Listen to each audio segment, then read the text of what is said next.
I will ask you this very quickly via Grilling JR podcast. Jim Ross said of John Laurinaitis, I had a hard time as time went on trusting Laurinaitis.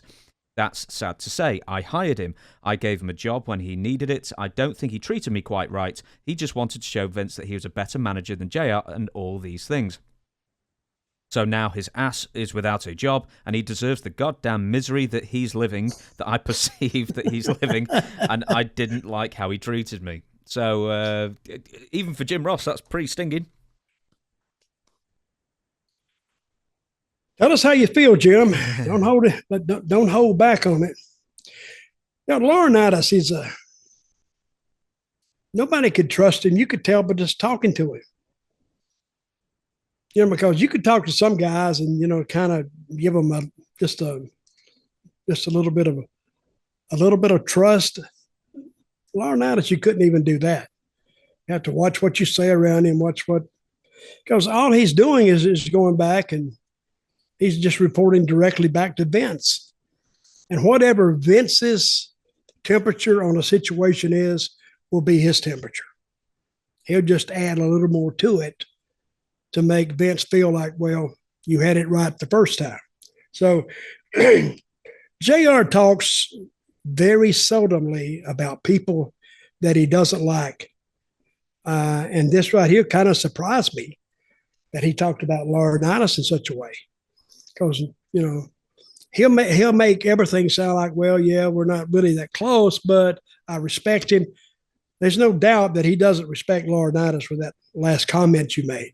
So if he's out of the loop, yeah, I agree with Jim. He kind of deserves it because, of course, I've heard some stories about Laurinaitis and the girls up there and in WWE, and some of those girls are really, really nice girls.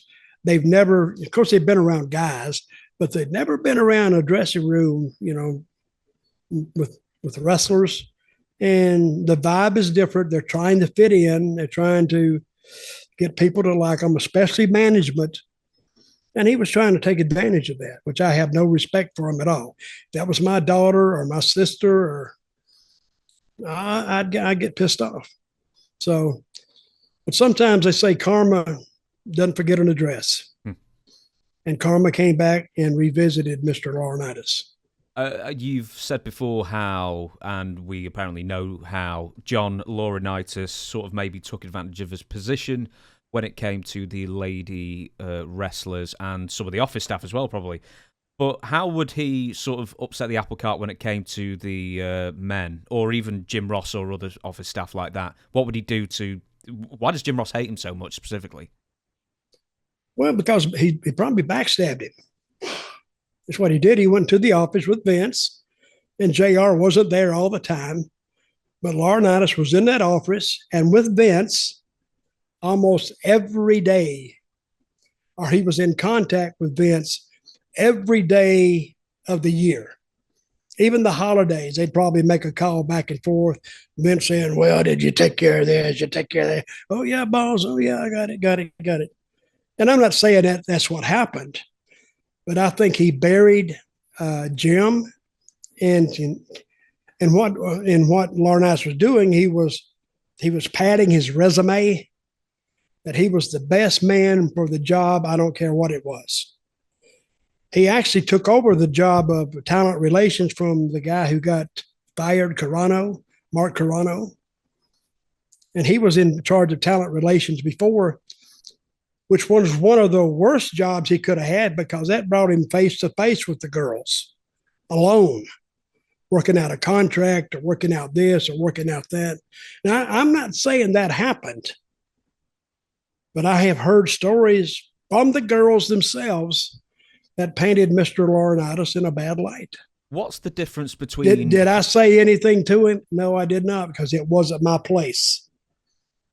That old saying, stay in your lane. You better stay in your lane in WWE, or guess what? You'll be driving in the ditch. You won't have a lane to stay in if you upset too many people. What's the difference between sort of horn dog and coercive predator in this instance, do you think? Say that again. What's the difference between what? Well, it seems like there's a sort of thin line between someone who's just a randy person who just loves the ladies, and then there's somebody who's just coercive and using their position of power to put people in very bad positions? I would say it's a very thin line. And that line can be crossed several times, actually, in one interview, according to how it's received. But I got my thoughts about him. And I try to like everybody. I try to find some good in them.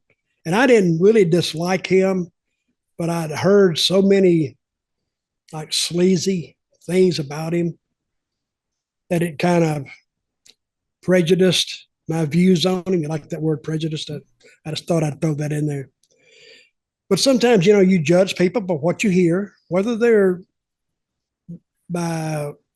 true or not. Because when there's smoke, there's fire somewhere. That old saying. I'm bringing a lot of old sayings in here today. But and he tried to take credit for all these long, detailed, drawn-out finishes that they finally ended up bringing to WWE.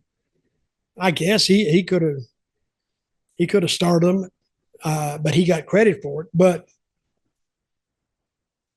I never heard of him drawing a ton of money in Japan. Who'd you interview the other day? Shane Douglas? I did, yeah. Shane Douglas used to be his partner. He did. What did Shane say about it? Dynamic dudes. I think he still likes him and everything, but man, I'd have to. I don't know.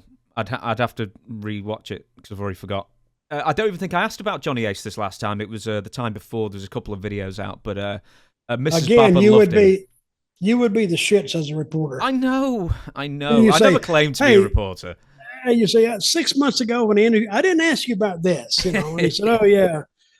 But anyway, but I don't think Laurinaitis was really well respected by the majority of the talent backstage.